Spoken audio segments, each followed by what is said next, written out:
WholesaleSupply.us. Need a primary care provider? Erlanger Medical Group has more than any group in the region. And with 24 primary care locations, there's one near you. For an appointment, call 423-778-DOCS. That's 778-DOCS. Davenport Fireworks has lost their mind. Everything is half price at Davenport Fireworks. Everything half price. Davenport Fireworks, Dalton Pike at the state line.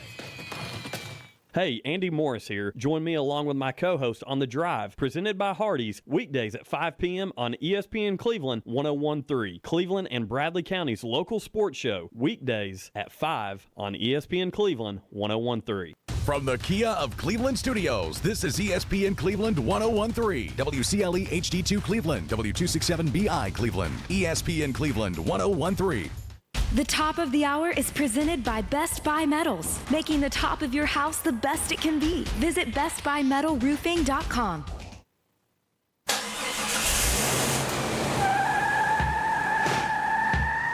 It's time for The Drive on ESPN Cleveland 101.3, presented by Hardee's. We will bring you nonstop sports news from the national and local scene and everything in between. So buckle up and join in on the conversation. It's The Drive. Don't take no style. Got a thirst for killing. Welcome back to The Drive here on ESPN Cleveland 101.3. Andy Morris here along with Jim Gum and Jacob Mason. And man, do we have a big show for you all today. We're going to get straight into it here in just a second. Again, we do want to thank everyone that's tuning in on the new ESPN Cleveland 101.3 app. Also on YouTube, you can stream from there. You can stream from Facebook. And, of course, on ESPN Cleveland 101.3. So expanding our market, getting the word out of The Drive to everybody here in the community. Excited to do that in various different manners. So a big deal for us to be able to share the word of sport with the community here. Yeah, we've got two guests today. One you're probably very familiar with. Another one probably not familiar with at all. So, and I'll tell you the one we're going to have on first at around 5:20 today. We're going to have Tony Barnhart, also known as Mr. College Football. He worked at the AJC for a long time, and you'll probably remember him from the SEC on CBS. He did the pregame and halftime, so we got him at 5:20. And we've got another big guest coming on after him. Yeah, 5:40, Cleveland High School announced today their new head basketball coach, Howard Pride. And listen, Howard Pride, looking over his credentials and his resume here, very impressive hire for Cleveland High School and the basketball program there. Excited to have Coach Pride on with us at 5:40. So big show today, busy show today. And real quick before we dive into a whole lot more, we're about to talk Atlanta Braves quick and early here today.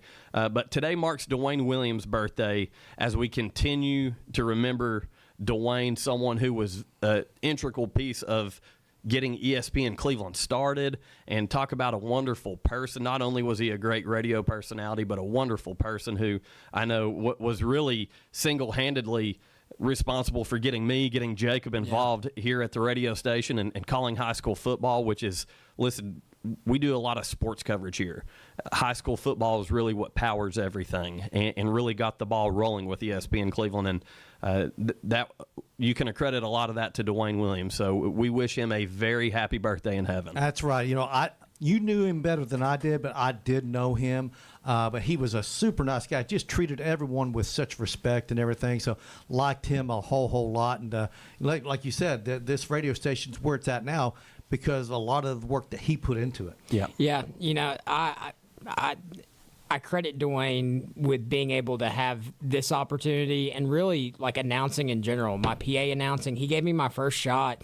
Getting to do that at Walker Valley. So it might have been after 1 a.m., but it was all good. It was very, very late. At 9, he's like, man, I got to be up at the radio at 5 o'clock in the morning. He goes, you want to do this? There's a lightning delay. I said, I would love to try it. And so, he opened a door of opportunity that I really never thought I was going to be able to do. I've always loved sports. I've loved talking about them. I love arguing about it. He does. He opened the door for me to be here. And so, happy birthday, brother. We'll see you one day. Absolutely. Hey, another quick story here real quick. I got to plug this guy because he's my father.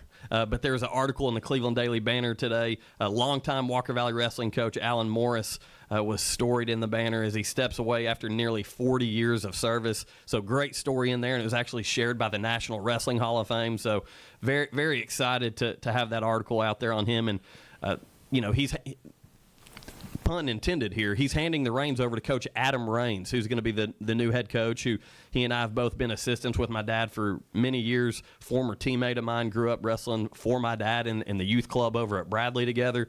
So Walker Valley Wrestling's in great hands with him, but it's a good read. Richard Roberts is a guy who's covered a lot of wrestling in the area, specifically Walker Valley Wrestling, and anything having to do with my dad that he's been involved in, Richard's usually written about it. A great story and a good read for those of you that are interested in some wrestling and a good old-timer. I've known your dad for, 35, 40 years, I guess. And, of course, we coached youth football together. And I remember his passion about wrestling, even during football practice. He'd be talking about, if a wrestler was out here, he'd have a big advantage. Talking about the way that wrestlers leverage, use leverage. That's the word. Use their leverage. And I was like, you're right. But he knew way more about it than I did. But your dad, he's a heck of a guy. Yeah, he wasn't shy to use baseball, youth football as a recruiting tool to get kids on the wrestling mat. And it shows in this community with where we are with wrestling today. He was a big part of that. So good reading the Cleveland Daily Banner. Great wrestling coach. He raised two weirdos, though. Listen, a lot of our listeners would probably agree with Jacob. But, hey, listen, real quick, got to plug our friends over at Mayfield Dairy. When it comes to Mayfield Dairy ice cream, you'll never have a boring bite. Their limited edition ice creams, cherry chocolate chip and banana pudding, are inspired by traditional Southern recipes and seasonal favorites. You can pick some up today at your local grocery store. Visit them online at MayfieldDairy.com. Of course, Mayfield Dairy, huge Braves people over there as they sponsor all of our Braves coverage here on ESPN Cleveland. And we got to talk about the Braves last night, game one of the series with the New York Mets. Braves were able, in true comeback fashion, to come back and beat the Mets 5-4 in the first game of the series. Spencer Schwellenbach went 7 innings, 6 hits, 4 runs, 2 walks, 8 strikeouts. But the bullpen, when it comes to pitching, was a story. A clean 8th inning from Pierce Johnson, a clean 9th inning from Dylan Lee, and then Raciel Iglesias, someone that we've kind of been worried about, a clean 10th inning. So 3 innings from your pen where they looked like they were ready to play some baseball, and that was a huge sign. Of course, the game started at 8:10. It was rain delayed, so first pitch was at 8:10, and you could just kind of tell there was a lot of anticipation by the time the thing got started. I'm curious, and I don't know. I know you watched. I don't know if you watched it, but no, we didn't. The eighth inning, the Braves load the bases up with no outs, and the next thing you know, bases still loaded, 2 outs. Yeah, I know it's frustrating. I can imagine what you were thinking. If we don't score here, this is it. The season's over. But, man, you got to give it to Zuna. He came through. And the big bear, man. He came through with that double and cleared the bases, tied it up, go to the extra innings, and that's where the Braves win it. But that was a tremendous comeback win for the Braves. Where was Juan Soto's head at last night? Listen, so he started the game off in the first inning with a home run. He hit a home run in the first, gave the Mets a 1-0 lead. And you're thinking, this is why this guy's making all this money. But 2 base running errors from Juan Soto. A blunder was one. Yeah, one of them.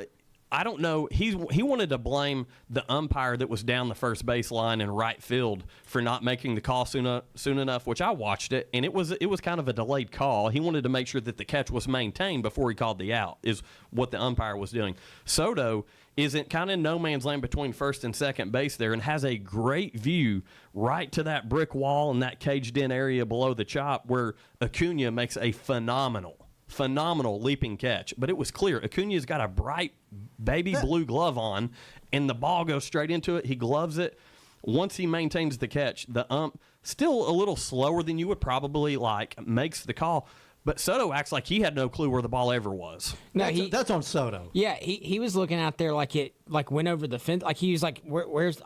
It was a very big blunder in my opinion. Like he just sat there and he was staring off into space, throwing his arms up. Like what happened? I'm like, clearly, like it was a great catch. Clearly he caught it. But clearly. Then Acuna got back, set his feet, and then made a throw, and he's still kind of standing out there in no man's land. So it was Pete Alonso's the Met who a lot of people, it being Pete Alonso, were probably thinking, hey, this one's out of here because Pete Alonso can crush them. He can crank them.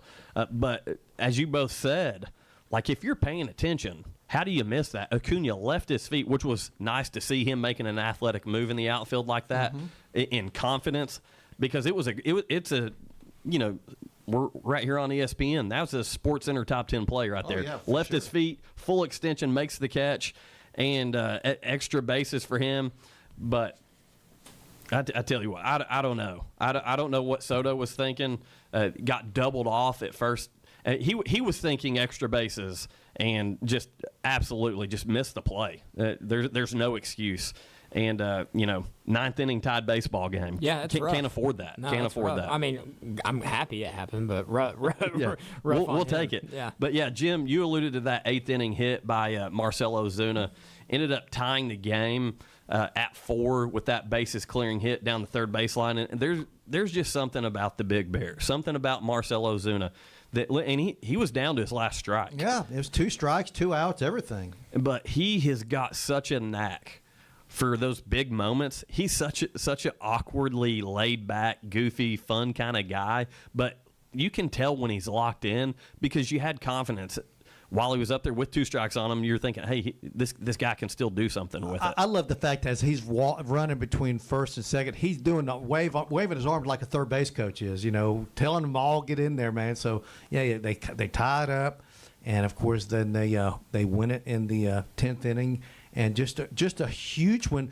This may be, if the Braves do make some kind of noise in the second half of the season, this may be that one game you look back at and say, remember that game against the Mets? We were all but dead, and this was the starting point. We'll have to wait and see, of course. Yeah, and then, of course, in the 10th inning, Austin Riley gets to wear the magical bubblegum bucket as his crown for winning the game. A deep fly ball to right center field. Bases were loaded, and that won the game for the Braves. And I believe it was Eli White who scored from third on that play. But Austin Riley's a guy who everyone's been saying, hey, needs to kind of pull his weight at the plate. That was as big of a knock right there. Listen, it's an out. Who cares? You win the game on it. And it's not going to show in the stat sheet, which he needs some help right now. The stat sheet's not looking great for him. But in that moment, he knew, I need a deep fly ball. I got to get it to the outfield. He about hit it out, just probably a few feet shy of it being a grand slam. But, in that situation, in the 10th inning, you get a great appearance from Raciel Iglesias showing up 3 down, doing his job. That is huge. And then to take advantage of that in the 10th inning, you obviously starting with that ghost runner on second base, which I know a lot of people were in that category, not a huge fan of, but the Braves took advantage of it and did their job on the mound in the 10th inning to not let the Mets take advantage of it. And then tonight you get Chris Sale. So you really got to feel good about it tonight. The Mets, I think they're putting a guy out there that had it's Paul Blackburn. He has no record, 0-0, and he's got a 6.75 ERA on the season. It sounds to me like this is the Braves' best opportunity to really take advantage of this. And then, if they do that, then they've won the first 2. Got to feel good with Sale on the mound. They bring those brooms out on Thursday. Yeah, that'd be really nice. And so I believe we talked about this yesterday, lined up to start Thursday, and I want to make sure I get this right. I believe it's Strider, right? Yeah, it is. So Spencer Strider is lined up to get the start Thursday. So you're in a spot where Spencer Strider's coming off his best start of the year.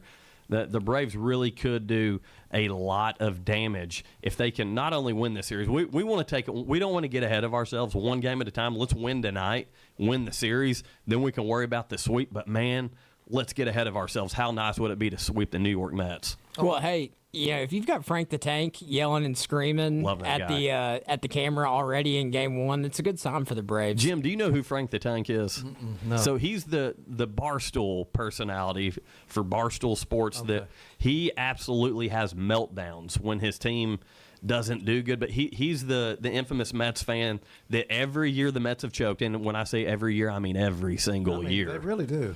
And he has these epic, like after last night's game, he goes, "That's it. The Mets are going to lose 49 straight. We're terrible." And it's hilarious. It's so funny. Such good baseball comedy. But again, Braves with a huge win in Game 1 tonight. back in action with the Mets. Down in the A at 7:15, first pitch, Chris Sale on the bump for the Bravos. 4-4 on the year with a 2.79 ERA. Again, taking on Paul Blackburn. No record, 6.75 ERA. This is our opportunity. You said it, Jim. This got to go after him right here and win this one, take the series. That game will be right here on ESPN Cleveland 101.3 and on Mix 104.1, presented by Mountain View Nissan of Cleveland. So looking forward to some Braves action as we listen. It's 5:14, fellas, and we've got our Braves segment in. We might talk a little bit more at the end of the show if we have some time. Yeah, speaking of baseball, just an update. In the top of the 8th in the College World Series, Coastal Carolina looks like they're going to eliminate Louisville. They're up 10-3. So the Chanticleers are doing well there in Omaha. So good for the Coastal Carolina Chanticleers. I love it. Listen, they're a program too. They're nothing to scoff at all because this isn't Murray State. No, it's not. And for the casual baseball fan, the college baseball fan, might not realize Coastal's legit. Like they've got a reputation when it comes to college baseball. Like you throw them in the mix with Tennessee, throw them in the mix with Vanderbilt and LSU and Clemson and South Carolina and all those good baseball programs, Mississippi State, Texas. Coastal's right there with them. Over the past 10 years, what they've been able to do, that program, they're an elite college program, no doubt about it. Yeah, and then, like I said, they're on the verge of eliminating Louisville. So, on the other side, we know it's going to be Arkansas versus LSU, and Arkansas's got to win 2 straight, but they're there. That's 2 programs who do not like each other. So they're there. Listen, if Arkansas wins, I think it's tomorrow night they play, then it's 1 game for going to the World Series championship game. So you got to love the opportunity for Arkansas. And I've told you guys, between Arkansas and LSU, and I'm not an anti-LSU guy, but I am pulling for Arkansas. Why? LSU's won 7 national championships. They're going for their 8th. Arkansas is looking for championship number 1. So I like to see new blood get those championships. So go Arkansas. Yeah, that game comes on at 7 tonight. So 7 tonight. Yeah, so it'll be 7 o'clock. Arkansas. It'll be interesting after such an emotional high of the in my opinion, that pitching performance by that Arkansas pitcher with the 19 Ks, yeah. he hit, nearly had a perfect game. He hit one batter. Slider hit his back toe. Is that not, in your opinion, your team is about to be eliminated? If you don't, they're all if elimination you don't, games. If you don't win this game.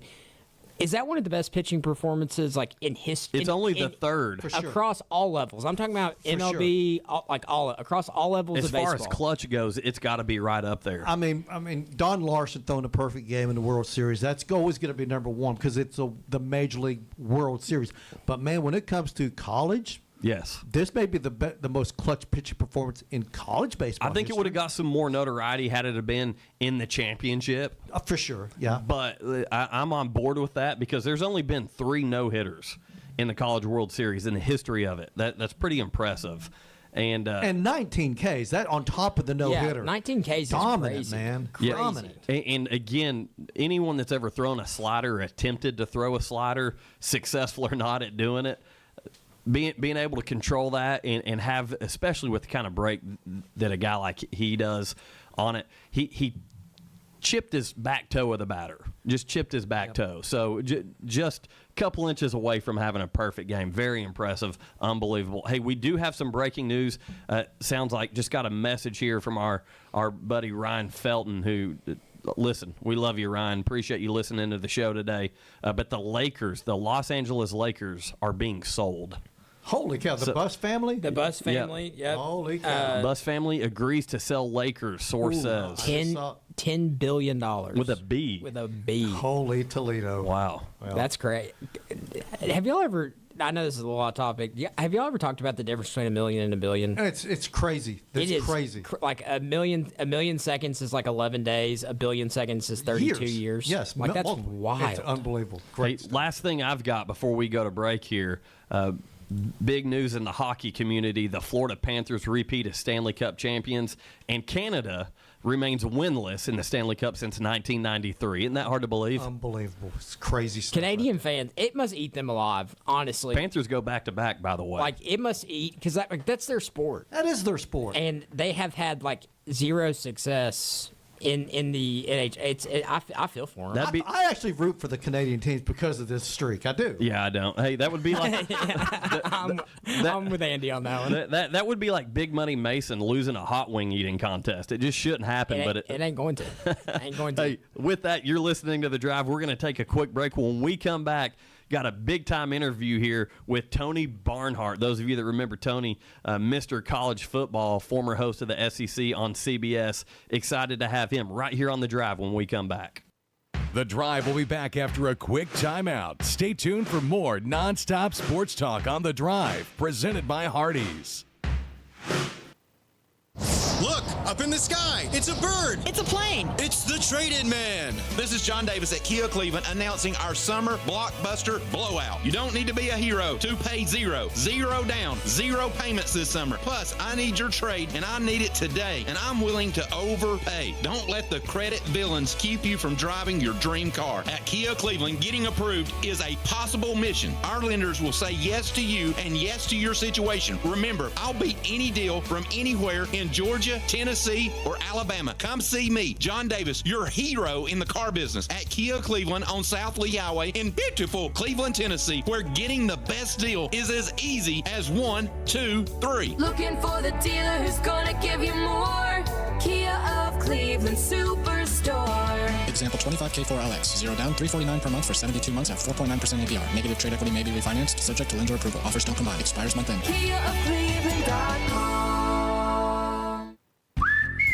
Hardee's Original Bag packs 2 full-size favorites, plus fries and a drink starting at $5.99. Pair any 2 items. Choose from a charbroiled double cheeseburger, hot ham and cheese, or hand-breaded chicken tender wrap. Or choose 2 double cheeseburgers for just $1 more. A great big bag of original goodness starting at just $5.99. Only at Hardee's. Download the Hardee's app and join my rewards for special offers. These items only. Tax not included. Price and participation may vary.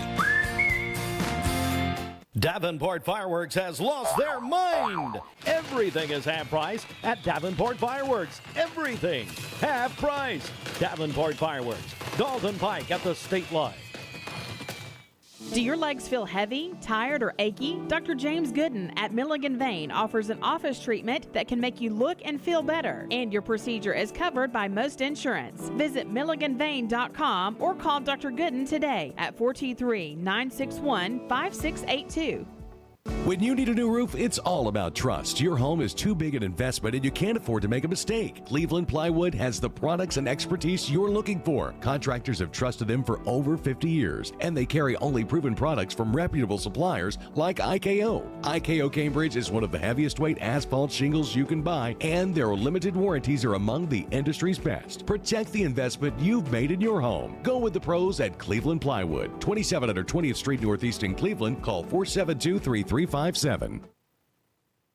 Welcome back to The Drive, presented by Hardee's. Join the conversation. Text 423-749-1013. You can also listen anywhere on our website, ESPNCleveland1013.com.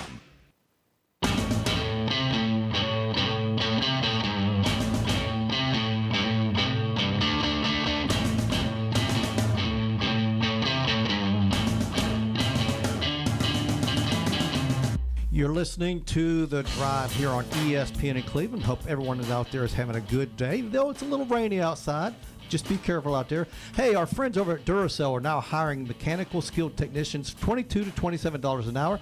Excellent benefits beginning day number 1.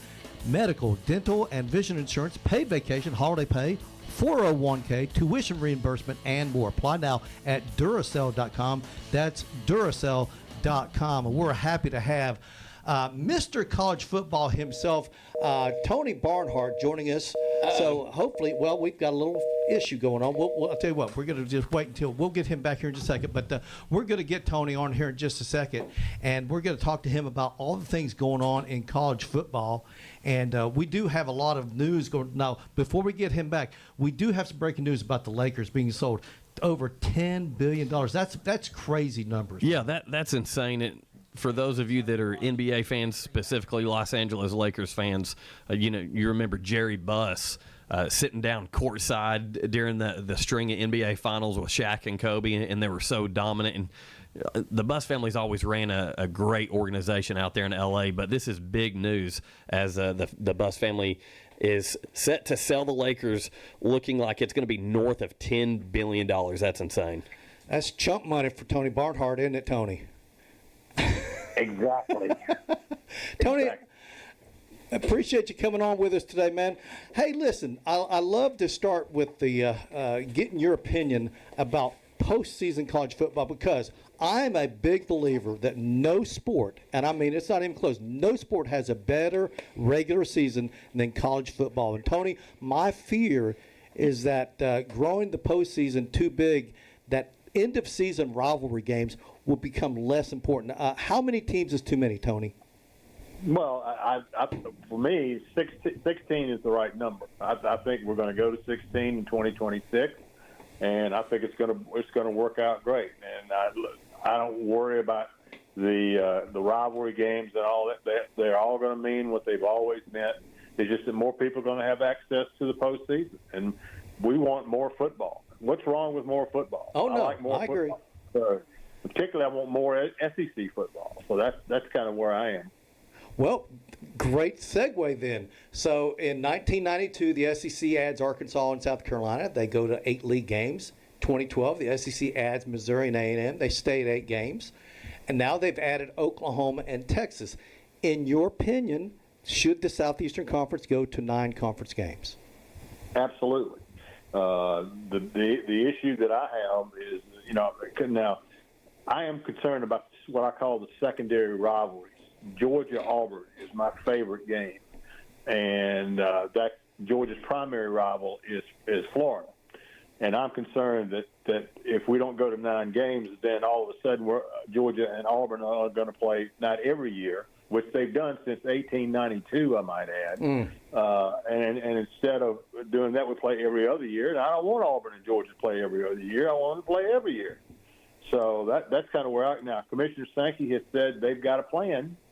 They got a plan to take care of the Tennessee-Alabama, great rivalry, historic rivalry, Georgia-Auburn. That will take care of those secondary rivalries.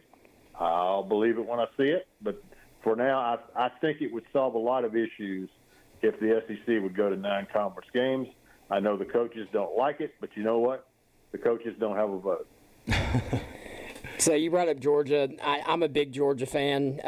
He's our resident Bulldog here on ESPN Cleveland. I'm with you that game just means too much, and you can't lose it. But talking about the Dogs, they kind of down years, not the right word. We won the SEC championship. From a talent standpoint, it just seemed like it was a little bit different. We're not able to run the football very well. But not a lot of belief in Gunnar Stockton coming up. I've seen some power rankings with them having him at 13. What's your opinion on the Georgia Bulldogs this year and kind of where they fall in the SEC? Well, first of all, for all my Georgia friends who just were complaining about this and complaining about this, wait a minute, guys.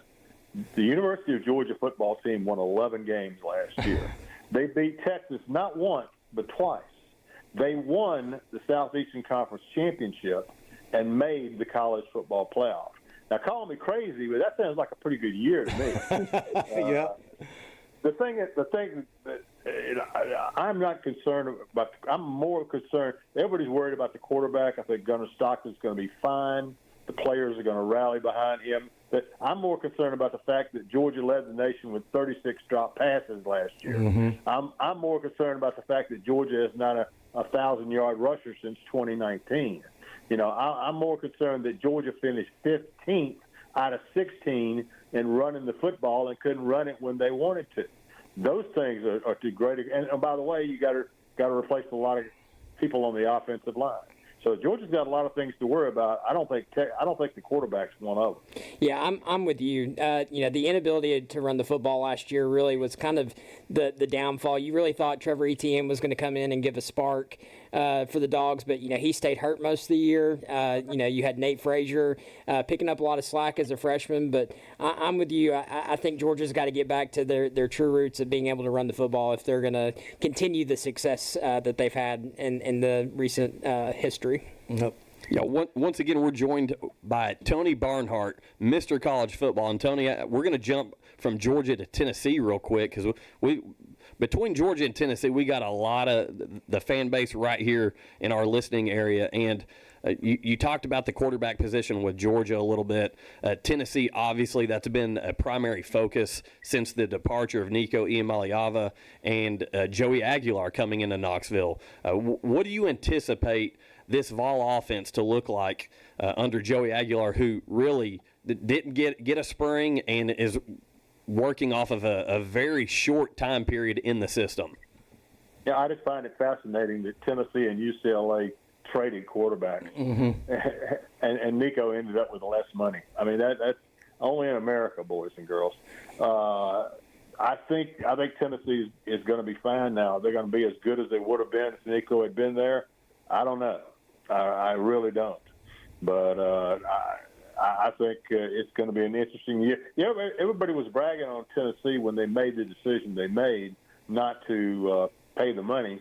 But I'm wondering if those same fans, what they're going to have to say if Tennessee starts 2-4.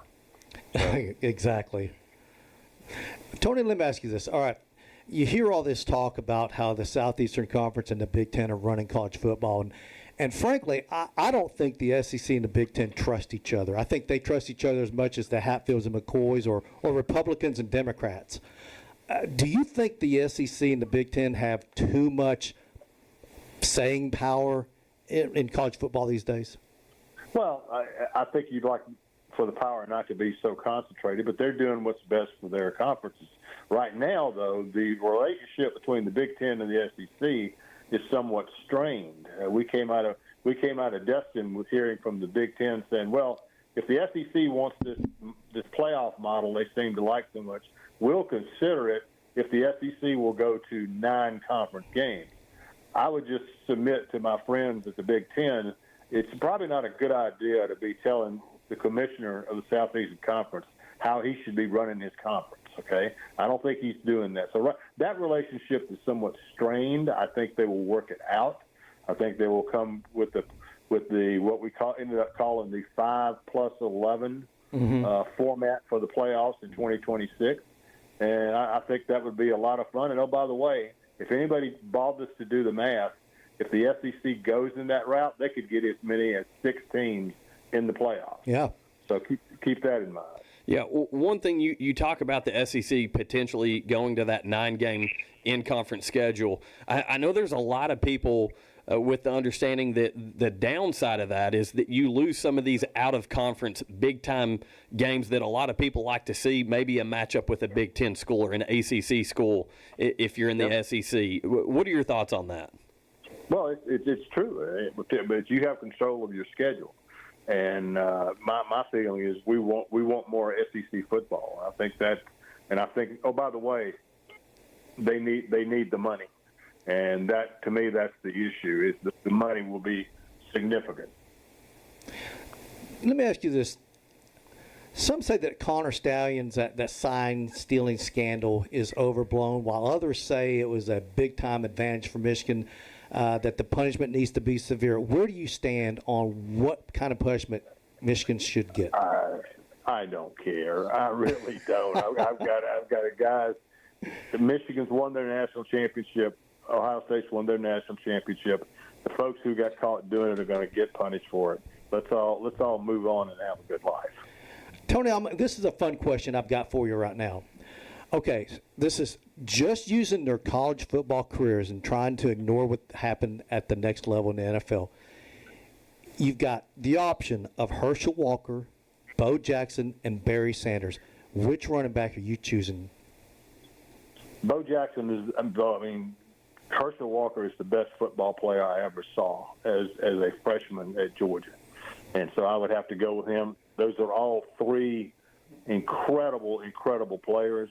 But if you made me pick one, I'm picking Herschel Walker. I tend to agree with you. That's who I would have gone. A lot of people, and I asked the question to a few people today, and some of them were going, Bo Jackson. I'm like, you're thinking the NFL. In college, and like you said, Tony, 1980, his freshman year, best I ever saw. Yeah, Big Money Mason, our Bulldog here, has got a big grin on his face, by the way, Tony. Well, the thing about it is, just look at the numbers. Herschel Walker broke Tony Dorsett's freshman rushing record when he was a freshman in 1980. The following year, he surpassed it with about 1,500 yards. And the following year, when he won the Heisman Trophy, he surpassed that for about 1,500, 1,600 yards. The guy had the most incredible combination of power and speed you'll ever see. And this is during a time. Sorry to cut you off. This is during a time where defenses were stacking the box, by the way. Sure, absolutely. And teams set up defenses to stop Herschel Walker, and he still only got 1,600 yards. I mean, the guy was just a phenomenal player. I still contend that Herschel Walker should have got the Heisman Trophy in 1980 as a true freshman, but that's another, subject for another day. All right, let me ask you this, Tony. In what world would you rather live in? In the 70s and 80s, when you had the Big 8, Southwest Conference, the Pac-10, along with the SEC, ACC, Big 10, the 90s where you had the Big 12, Pac-12, Big East, or now when you have a 16-team SEC, a 17-team ACC, and an 18-team Big 10? Which world did you enjoy the most? Well, Billy Donovan, the great Florida basketball coach, told me this story one time. He said he's playing golf over in Scotland, and he hits the ball into the heather, which is impossible to get out of. And the caddy said, "Oh, son, you don't want to be there." And Billy Donovan said, "No, that's exactly where I want to be because that's where I am." Okay, and I want to be right here, right now, because college football only gets bigger and it only gets better. And the adults try to mess it up; they try really hard. But college football is too.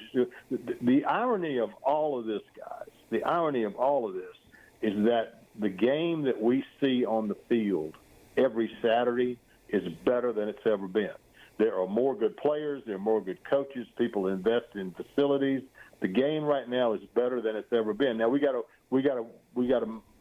walk our way through these things, the NIL and all that kind of stuff. That's going to take some time, but the game itself is great. And you know what? Once the games start, nobody cares. You're right. Who's getting what money, where the money came from, who's got a better NIL. Nobody cares about any of that once the games start. Hey, that answer right there is why they call him Mr. College Football, by the way. Last question for you, Tony, before we let you go. What's the best college football team you've ever seen? Nebraska 95, when Nebraska destroyed number 2 Florida in the Fiesta Bowl for the national championship.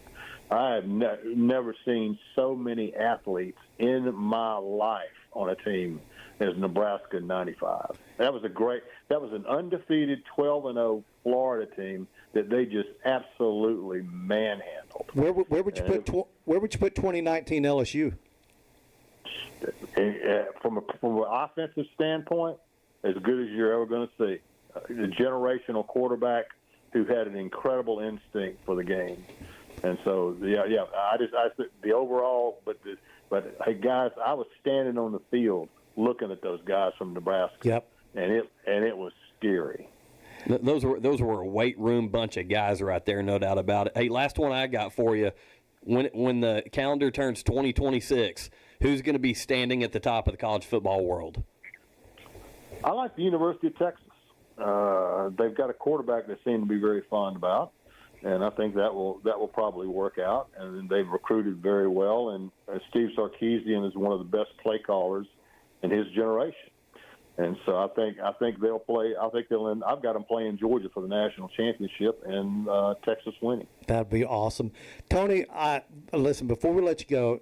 The rumor is, and I think you've made this public, you're retiring covering college football at the end of this season. Is that correct? That's right. This will be my 50th year of covering college football. And my mother, who's 92 years old, said, "Son, that sounds like a nice round number." And so it's. I always promised myself when I got in this business many years ago that I would leave a year too early rather than a year too late. And the timing just feels right. And but I'm going to make one last tour of the SEC, and I've got a commitment, and I'm going to turn it into a book. All right. The UGA Press, which did my last book, The 19 of Green, has already agreed to do the book, and I'll be gathering information, and the book will come out probably about fall or November of 2026. That's awesome, Tony. Hey, my last question for you before we let you go. If you could pick one game, what's the greatest college football game you've ever been to? That's easy. Texas versus USC Rose Bowl 2005. Oh, when wow. Vince Young scored because I'm there. Okay, I am there, working like heck to beat a deadline. But that was the good. And remember, Pete Carroll went for a first down on fourth down and didn't make it. Yep. Texas took the ball down the field and scored on the Vince Young run. So best game I ever saw. Tony, we appreciate it, partner. Well, hopefully we can do this again. Okay, guys, enjoyed it. See you. Thanks. Tony Barnhart.